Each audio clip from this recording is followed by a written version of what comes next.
அன்பியும் YouTube இல்லந்தோறும் இறைசாட்சி, உள்ளந்தோறும் மகிழ்ச்சி.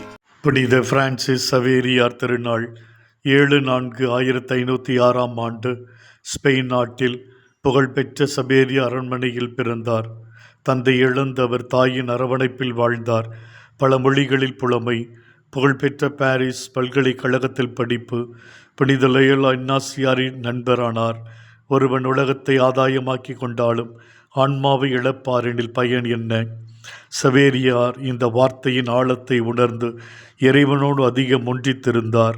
24/6/1537 குருவாக திருநிலைப்படுத்தப்பட்டார். போர்ச்சுகீஸ் நாட்டில் இறைப்பணி ஆற்றினார். 6/5/1542 கோவா வந்தடைந்தார். தமிழக கடற்கரை கிராமங்களில் இறைப்பணி செய்து வந்தார். மிக குறுகிய காலத்தில் 1 வருடத்திற்குள் 45 சிறிய ஆலயங்களை நிறுவினார். கோட்டாறு புனித சவேரியார் ஆலயம் புனிதர் ஆலயம் நிறுவப்பட்டது.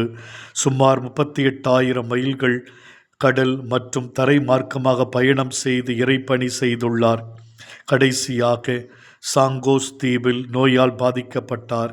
இவரை ஜார்ஜ் அல்வர்னஸ் என்ற போர்ச்சுகீசியர் கவனித்து வந்தார். 3/12/1552 உயிர் துறந்தார். இவரது உடல் இன்று கோவாவில் வைக்கப்பட்டிருக்கிறது. அழியா உடலாக இருக்கிறது. புனித சவேரியாரை எங்களுக்காக வேண்டிக் கொள்ளும். இந்த அன்பியம் யூடியூப் சேனலை நீங்கள் ஷேர் பண்ணுங்க, சப்ஸ்கிரைப் பண்ணுங்க, லைக் பண்ணுங்க. Wish you all the best.